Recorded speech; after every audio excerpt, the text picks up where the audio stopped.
Our story begins with two large towers standing side by side in AOG Korea, the global gaming company. AOG Korea has chosen real professionals in the online field for their revolutionary work. Scientists were running around the complex, bustling about setting up their computers. A boy appears in front of us dressed in white latex clothes. He smiles, thinking that finally the beta test of the game is happening. Not far from him are large white capsules with various modifications. A girl with turquoise eyes and long hair appears, dressed in a latex suit and holding a small helmet. The girl suddenly turns around, looking away with interest. The system announces that user confirmation recovery has started. The girl and boy put on their helmets, close their eyes, and their consciousness is carried away somewhere far away. A simulation that resembles reality materializes. A large castle appears before us, being stormed by countless warriors. Is this true? Or is it a hoax? The boy looks ahead puzzled, wondering if this is the beginning. He looks down at his body, which is covered in steel armor with a cloak unfurling behind him, and thinks, this is what they call a game. Looking at the countless warriors, he continues to think that it's not at all different from real life. The warriors stand emotionlessly still,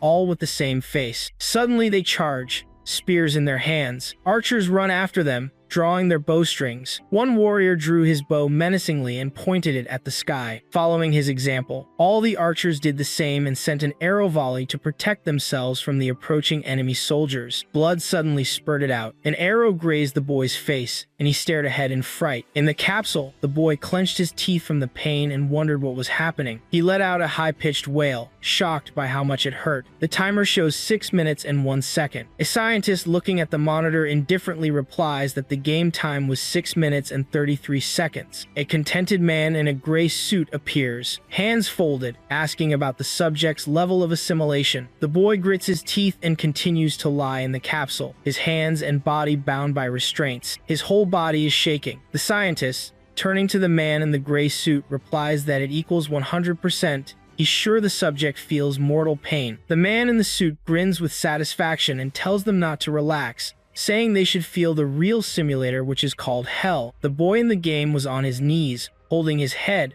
thinking that this makes no sense. How is this even possible? Suddenly, an armored hand approaches the boy at high speed. A gray-haired man appears, grabs the frightened boy by the scruff of the neck, and shouts, how much longer is he going to behave like this? The old man continues shouting frighteningly, asking why not a single order is heard from the general in such a situation. The boy looks at the old man in fright and asks for orders in a trembling voice. He shouts that everything is correct and order. Looking at the old man in horror, the boy began to cry, saying he should be allowed to leave. He no longer wants to be in this game. For a minute, countless soldiers were walking in a huge stream toward the castle. A man standing behind them, looking at them, said he was so bored. Looking ahead, he furrowed his brows and said he didn't even think about the old friendship with his father. He smiled and added that he was going to lie. He swung his axe with great force and pressed his feet to the ground, his body clad in bronze armor. A strong wind raged around him as that person rushed toward the castle at great speed in the wind current. The warriors, fiercely defending their fortress, looked in horror at the approaching stream of wind. He destroyed several people at once in one fell swoop,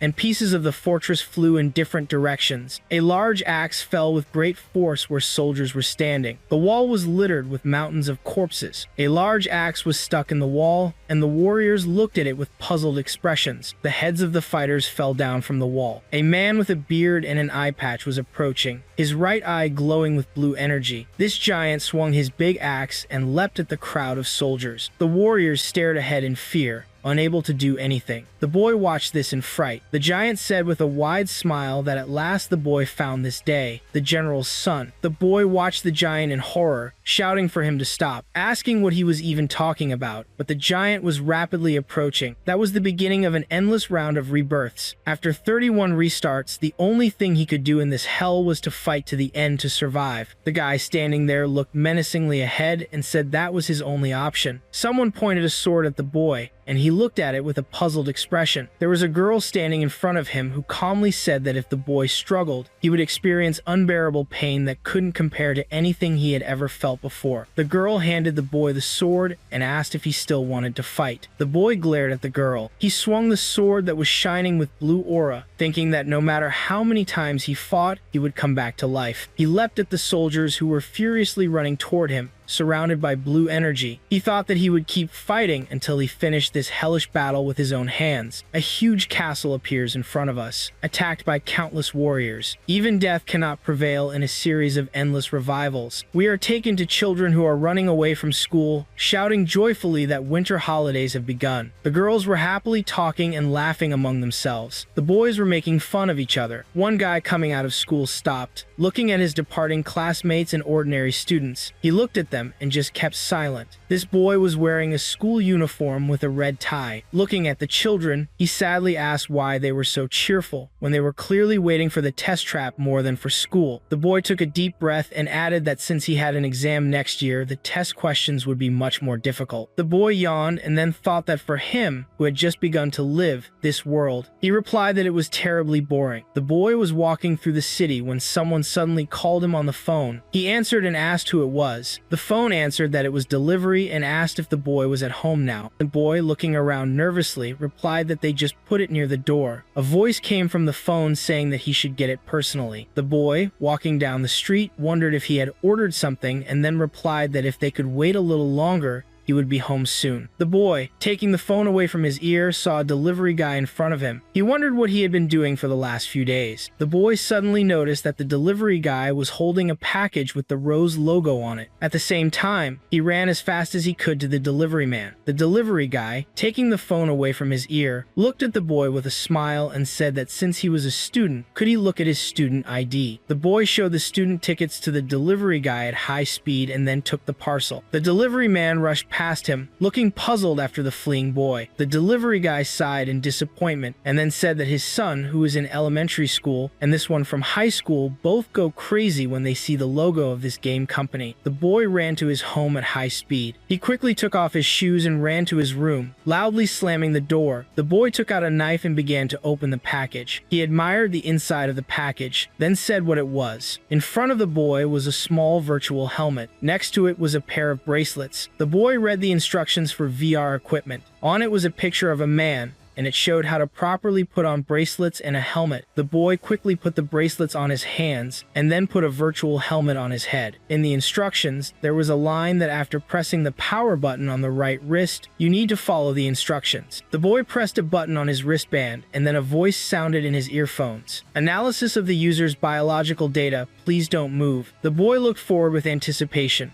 afraid to move. He looked around his room for a few seconds without moving. Then a voice was heard thanking the boy and saying, "Also, Li Xin, congratulations on becoming a VIP beta tester." Suddenly, a beautiful girl with brown hair appeared in front of Li and looked at him with a puzzled expression. Li Yin was startled when he saw her. He waved his hands and shouted, asking who she was. He almost fell down from fright. The girl walked forward, spread her hands, and said that if he was surprised in VR even by this, then she is disappointed. The girl snapped her fingers, and Li watched in awe as the world around him began to change. In the next second, he was standing in front of the girl with space all around, and she snapped her fingers again, and they were on the beach. Li looked at her with a confused and puzzled expression. The girl pointed her hand forward and replied with a smile that she was introducing him to an unforgettable game of Alog. The girl pulled out a card with the rose logo on it, and then added that she almost forgot to hand over the invitation. She smiled and tossed a small bundle of paper to Li. Li was puzzled as he tried to catch the leaf and almost fell. Then he unfolded it and the leaf began to shine. A small glowing model of the city appeared in Li Xin's hands. He looked at her admiringly and then, looking at her, wondered if it was real. As we're transported to dinner, Li is sitting across from his parents and admiring how he's become a private tester for a new game from a major company out of so many candidates. There is a hot tofu soup on the table. Li's father, eating soup, doesn't care whether Li wanted to become a tester or a tennis player long ago. The boy answers with an embarrassed smile on his face. 15 days and 14 nights, and it will be a winter vacation. They will pay for an hour. The father, eating soup indifferently, replies no. Hearing this, the kitchen fell silent, and then Li is startled and says, "What?" But suddenly his father slams the spoon down on the table. Li and his mother watch in fear, and then the father angrily starts shouting that Li, even though he is a third-year high school student, that he went through a psychological training course for a Marine, what he achieved, A game? A private test? He is crazy. Lee reaches out in frustration and whispers, "Mom," but Lee's father suddenly starts shouting that no matter how many times he's told him that studying is hard work, every second counts. Lee glares at his father, and then he gets up from the table and hits his hand on it and starts shouting that he understood if he can't, then he won't go. His father turns angrily to Lee and yells at him that he hasn't finished eating. Where is he going? But at least he knows how important proper nutrition is at his age. Suddenly, Lee's mother grabs her husband by the scruff of the neck and glares at him. Then with a furrowed brow, she shouts at him to stop because Lee said he wouldn't go. Lee trudges out of the kitchen in frustration as his mother glares at her husband. Lee's mother looks after him in frustration. He's so sad and thoughtful that he can't believe he's missing out on his only chance. And then he turns to his parents with a malicious smile and wonders what the hell is going on. Lee smiles and thinks about how he has a plan. We are transported to the city on the street. Lee comes out of the house and shouts that he's gone to the academy. Lee watches the route to AOG Korea on the phone and then wonders what will happen after he leaves the house. We are taken to public transport where Lee is standing among a large number of people. He makes a phone call and tells the teacher that yes, he and his family are going on a 15-day trip. The teacher asks where, and Lee wonders, and then looking at a poster hanging on public transport with mountains painted on it, answers, "In Quebec, Canada." The teacher on the phone says, "Oh my god, they will go to even colder places this winter. This is very strange." The boy is upset and thinks. The poster says that Quebec, Canada is the best place to live, and he wonders what it is anyway. Lewin runs past the turnstile at high speed, then thinks that the problem with the academy is solved. Lewin quickly runs up the stairs and thinks that of course he needs to prepare for the day when his parents call there. Lewin runs up the stairs and thinks about how this is a problem for the future. He climbs higher and higher with a smile and thinks about what's most important to him right now. The Korea towers appear in front of us. The boy slowly steps inside. He is greeted by a large number of televisions with the company's name written on them, and he thinks that this is the place. Lewin had a couple of newspapers in his back. He looked around the building in surprise and wondered if this was saving him from a boring routine. There was a security guard standing next to him, looking thoughtfully at Lewin. Suddenly, a security guard walked up to Lewin and said no matter what happened in this building. Lewin smiled and showed the guard a bracelet. He poked his finger insistently at the bracelet and wondered if it was an invitation from the virtual kingdom. Then he held the wristband up to the test sensor. He went inside, and a building with a huge number of floors and various advertising signs appeared in front of him. Walking further,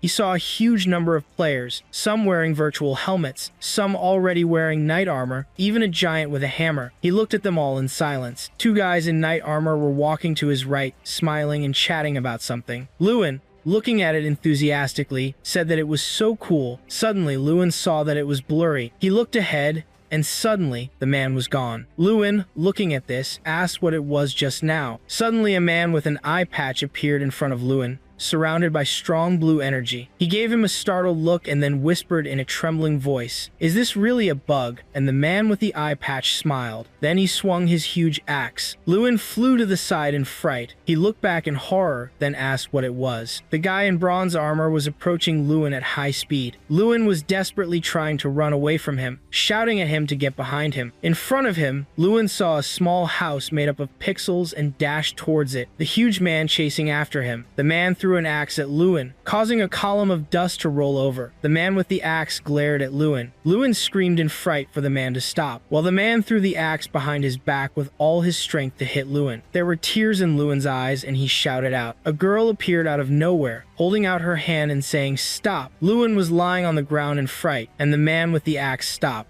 The girl approached Lewin with a smile and said that it looked intimidating, but it was a low-level opponent. Then she reached out and approached the man with the axe. She wriggled her arm, throwing pinpoint punches at the man, and it suddenly disappeared as Lewin watched in fright. Then Lewin smiled and said that she was a cameraman. The girl didn't say anything, just smiled. Lewin looked at the girl and pointed at his neck with his finger, then asked why her voice was. The girl approached Lewin and interrupted him, asking what was wrong with her voice. Suddenly, the girl began to disappear into space, and instead of her, a gray-haired man in a gray suit appeared. He smiled broadly and asked if his voice was too masculine. The man laughed and held out his hand and replied that he was sorry. He clicked on his wristband and said that it was just a joke, but Lewin's reaction was very funny from the moment he entered. The players behind Lewin were laughing, and he thought resentfully that this was a joke. so he was ashamed. Then he calmly wondered what else was going on. Lewin smiled as he clenched his fists and replied that it was incredibly cool, as expected. The man held out his hand towards Lewin and said that Lewin's user was Lee Hyun-do, the general manager of testing, but it didn't matter. His introduction was late because Lewin was late himself. Lewin anxiously replied that he was sorry, but he thought that. No way, he thought with a sad face. Getting fired for being late was the worst case scenario. Lee Hyun-do raised a finger and smilingly replied that there was no need to apologize. Maybe now they will start their planned excursion. Lewin exhaled calmly. Lee Hyun-do pointed towards the elevator and said that it was their way, time was running out. He thought they should go to the office and make a presentation after the test, but Lewin didn't mind. While getting into the elevator, Lewin replied that of course he was late.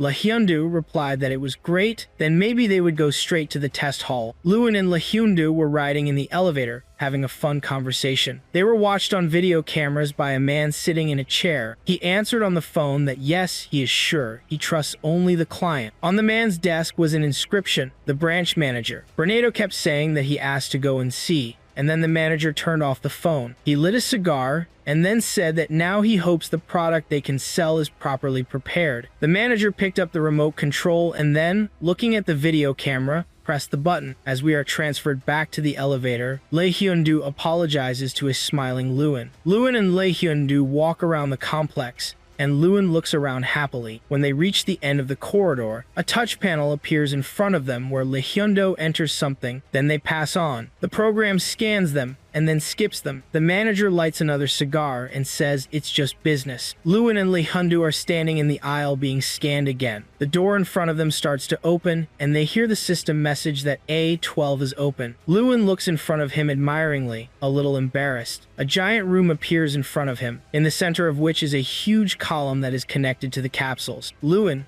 standing with Lee Hyun-do, asks this in a puzzled manner. Lee Hyun-do waves and says there's one more thing. He points his hand forward, and Lewin sees a latex white suit. He slowly walks over to it, looking at it carefully, and Lee Hyun-do says that after Lewin changes into a suit, let him go to the main hall. He will come back as soon as he checks the final preparations. Lewin looks ahead in shock and asks what is the real costume. He takes off his clothes and his bag, and then he zips the suit over his hands, and then on the neck. He looks ahead with a smile, already fully dressed in his suit. Then Lewin smilingly says that now he starts waving his arms and says how cool it is. He runs forward through the complex toward the closed door. When he reaches it, the door starts to open on its own after walking inside. Lewin is blinded by the bright light standing in this room. He covers his face with his hand and squints his eyes, then shouts that it's a light. After getting used to it, he slowly starts opening his eyes. But a girl in the same suit appears in front of him holding a helmet. The girl has turquoise eyes and stands motionless, looking around in silence. Suddenly she notices Lewin. Lewin looks at the girl in embarrassment, gradually blushing. He smiles,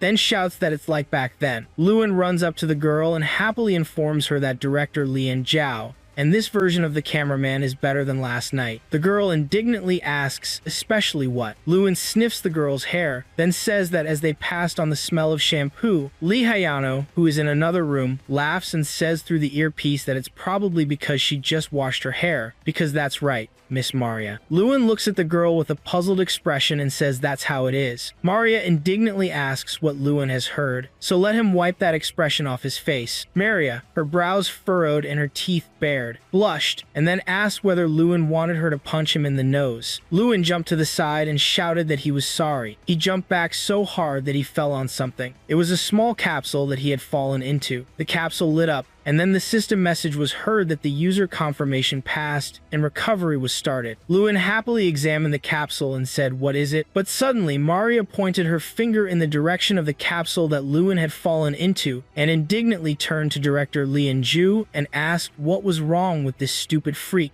Lewin indignantly looked in Maria's direction and asked bluntly. Director Lehano happily replied through his earpiece that Maria, he was very sorry, but due to problems with their server, they had no choice but to to merge the online and simulation servers. Maria indignantly shouted that she was online. Just don't let them tell her that this freak is an ordinary user. They are completely crazy. Lewin glared in Maria's direction, then asked why she kept calling him a freak. Maria indignantly raised her finger and replied that if the superiors found out that Director Leihian Zhao had put an ordinary user in the training simulator, Director Leihian Zhao awkwardly apologized through his earpiece and said that, however, because of the last incident, they had to do it. Otherwise, the simulator wouldn't work at all. While Maria was discussing something with Director Leihian Zhao, Lewin was pressing buttons on the capsule's tablet. He wondered if they should have started by now. Why would they say something that he didn't understand at all? Maria continued to yell that Director Lehiendo wanted to tell her that she would have to do this to him, but she never would. Suddenly, the smiling Director Lehano shouted that he understood. Then starting today, they will have access to the training simulator. Maria stopped shouting and glared angrily to the side, while Lewin looked in front of him with a puzzled expression. Director Leihian Zhao threw out, saying that how could they cancel everything? Maria gritted her teeth angrily, then picked up the helmet. She looked away and put it on her head, then said that it was an incident even if they didn't think about it. She would make sure that Director Lehano was punished no matter what. Director Lehano smiled, and then replied that he thanked Maria for her generosity. Maria glared at the side and then gave Director Leihian Zhao the middle finger. She put on her helmet completely, and then lay down in the cell. Once inside the cell, it began to close. Director Leihian Zhao said that they would also be dealing with the controls as the game progressed. So let's get ready, dear Lewin. Lewin looked puzzled as he put on his helmet and said okay, and then lay down in the cell. Director Lei Haiyan-ju shouted with a mad smile that he was starting server management. Scientists randomly began to run around the complex, including all the processes. The cameras that Lewin and Maria were in started up. One of the scientists shouted that landscape generation was taking place. The other shouted that it was being checked by the assimilation departments. Lewin, while in the cell, looked up and the inside of the glass of the cell turned red. He looked away in fright and asked why it was so hot. Director Lei Haiyan just smilingly told them not to worry. Soon the energy from the exchange between the program and the body would dissipate. The scientist shouted that the assimilation rate had reached 70%. Lewin closed his eyes as they continued to shout that it reached 80%. Maria was also lying in the cell, and she heard a scream, which is 90%. The scientist shouted that the assimilation rate was 100% and everything was ready. Director Lehian-ju happily shouted for them to start. Scientists looking at the tablets in which the indicators of Lewin and Maria were visible shouted that the countdown was 3, 2, 1. Lewin lay silently in the cell. The same went for Maria. The simulator has been activated. Lewin's consciousness and Maria's consciousness began to shift somewhere. Director Lei Haiyan-ju watched with a smile, telling them to enjoy the adventure and have a good time. A drop of water fell, and Lewin wondered what that sound was, where it came from. This feeling so familiar. He opened his eyes and pondered what he definitely realized was rain. Torrential rain. Clearly, raindrops fell on Lewin's face again and again. He bared his teeth and began to shiver as he realized that the rain was still very cold. He looked in front of him with displeasure and then shouted, shivering from the cold. He was definitely lying in a capsule, so why was he so cold? He looked down at his body, then realized that he was also wearing a suit of armor. He abruptly turned sideways and his large red cloak began to flutter in the wind, and he wondered where the cloak came from. He looked in front of him with a puzzled expression, and then said that since that's the case, this is the place. Lewin looked around with interest, looking at the puddles, and then wondered what exactly. A large castle appears in front of us. A warrior standing on the castle wall pointed to the side and shouted, "General! The enemy troops have reached the plains." Lewin looked in front of him with a puzzled expression, greatly frightened, and then shouted out that the enemy. He wondered if he wasn't in training. Suddenly, an old man clad in armor ran up to Lewin and shouted, "General." Lewin turned around in a puzzled manner. The old man menacingly said that if you just wait any longer, it will create excitement among the soldiers. He asked you to hurry up and give out orders. Lewin frowned and asked, "General, what's the order?" The soldiers standing in the pouring rain looked at Lewin without emotion. Lewin thought that it seemed to be an unusual armor. He smiled and said that it was meant for the commander. Lewin turned around puzzled and then asked what they said was the PLS. Lewin looked around, then added that, however, There was only the sea around the castle looking into the distance. The old man continued to say that the sea, even God would wish that it was only Black Sea waters. Lean looked at the old man with a puzzled expression, then asked what he meant. He looked down in fright and saw an ocean of soldiers. He wondered if it wasn't the sea, and if so, what the old man was talking about. Lean watched in horror as countless soldiers approached the castle. They all looked alike. Soldiers with spears were running to the right in the direction of the castle. Archers ran after them drawing their bowstrings, and then there were thugs with axes. Lean looked at them in fright, then pointed to the side with his finger and shouted, "How could there be so many of them?" The old man angrily shouted for the general to come to his senses, even if the situation seemed hopeless. He asked to quickly give the order and lead them. Lean looked puzzled and ran to the side in fright. He stopped and looked ahead in terror, shouting that he was scared to death. Why was he even yelling at the NPC? He looked around puzzled, and then shouted that there must be a control panel or interface window somewhere. The soldiers with shields were closing in on the castle. They formed a huge line and lined up in front of him. A soldier standing on the gate pointed his finger in the direction of the soldiers and shouted that the enemy had already formed up to attack. The old man looked at him in fright. Then the general shouted angrily. Lean frowned and said, "Hell, I don't have any mana pool for the game. So what should I do?" The old man looked at Lean with a puzzled expression, and then turned to him and shouted that he couldn't just sit back and let the enemy attack first. He shouted for everyone to get into battle formation, and for the archers to get ready. The soldiers on the walls ran to the edge, and the archers drew their bowstrings. The old man shouted menacingly so that everyone would remember that they were fighting to the last breath. The soldiers raised their swords and shouted loudly. Only Lean stood there puzzled and didn't know what to do. The old man opened his mouth wide and shouted too. The archers drew their bowstrings, then they fired a hail of arrows at the enemy. Arrows flew out of the city walls, whizzed upward, and fell on the enemies in countless numbers. A soldier was hit right in the eye by an arrow and he screamed in pain, blood flying everywhere. The warriors tried to cover themselves with their shields, but they were killed one by one. They screamed helplessly as the arrows struck them again and again as they fell dead. The enemy archers also drew their bowstrings. Countless archers were ready to throw arrows towards the castle. A darkness of arrows abruptly flew towards the castle. They mixed together with the sky as if the sky had darkened. Countless arrows fell on the castle, and the old man watched in horror. Seeing this, he shouted loudly for the men to raise their shields. All the warriors standing on the castle walls raised their shields. Arrows whizzed across the knights. The arrows continued to fly further, hitting residential buildings and knights who didn't have time to raise their shields. There were so many arrows that the knights couldn't even save their shields. The enemy knights took advantage of the fact that the knights stopped firing at them and shouted. Then, armed with swords, they rushed to storm the fortress. They were already at the castle gates. A warrior was running up the wooden stairs. Several knights were standing on the ladder preparing to attack, carried by countless warriors. The warrior holding a rope in his hand prepared himself by getting into position, and then he instantly shot forward. They were holding a rope attached to the ladder behind them and quickly tried to jump and climb the tower. With their backs to the ladder, they tried to attach the rope to the edge of the castle. One of the warriors was flying up quickly holding a ladder. He saw something in front of his face and was horrified. From above, huge rocks were thrown down by the knights. A huge boulder, developing speed,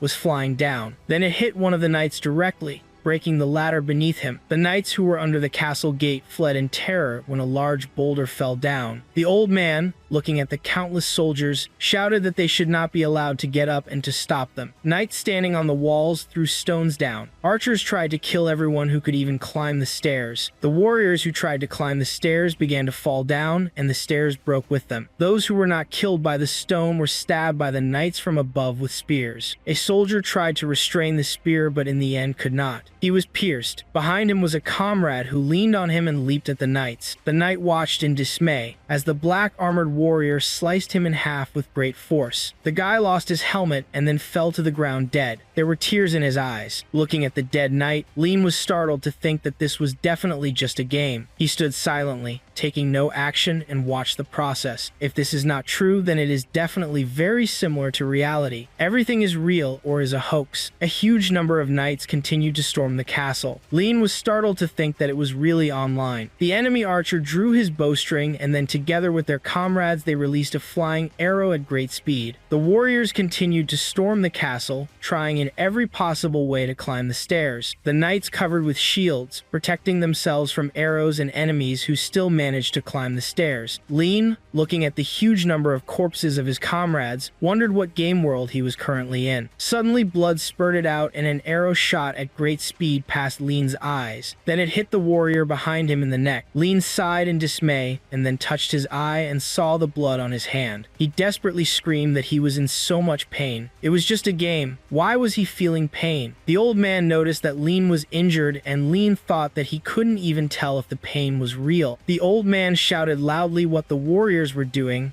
They needed to protect the general. The knights rushed towards the general with their shields. They held up their shields in front of Lean as a hail of arrows flew at them. The arrows kept coming closer and closer at a great speed. Looking at them, Lean screamed in fright. The knights raised their shields tightly, and then the arrows flew at them at great speed. Lean held his head while under the cover of the knights. Breathing heavily, he clutched his head and shouted that this whole situation must be a mistake in the system. The knights looked at Lean in puzzlement, and Lean kept saying that he couldn't even find the control window. Suddenly, he was afraid. It dawned on him. He shouted that he was really stuck in this damn place. A knight with red hair appears in front of us. He waved his sword and shouted, "Knights frozen." The enemy archers stopped firing. Let them go back to their positions. The knights immediately ran to the wall, leaving Lean sitting on the floor. Lean was sitting on the floor clutching his head when suddenly a hand quickly started moving towards him. The old man grabbed Lean by the scruff of the neck and shouted, "How much longer are you going to behave like this?" He continued to shout loudly, asking why not a single order was heard from him in such a situation. Lookism gave the old man a hopeless look, then asked for more orders. It dawned on him, and he shouted that everything was correct in order. Looking at the old man, he began to cry and then told them to let him go out. He didn't want to be in this game for another minute. The old man looked at Lewin with a puzzled expression and then started shaking him,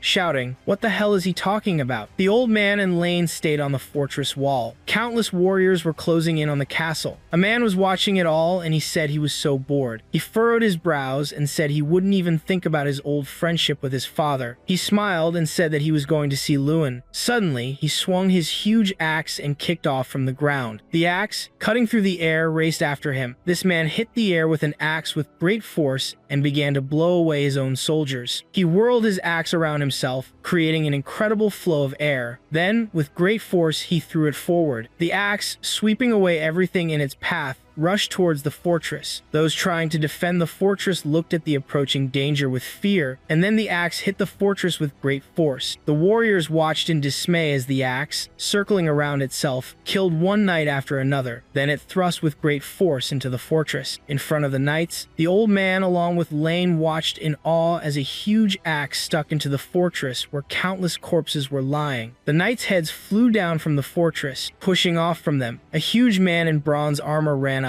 The knights' heads flew down with great force as a bronze-armored thug approached the fortress, his right eye glittering and his left eye bandaged. The big man snatched up his axe. The knights stared ahead in fear, unable to do anything as a giant in bronze armor was swinging an axe at them from above.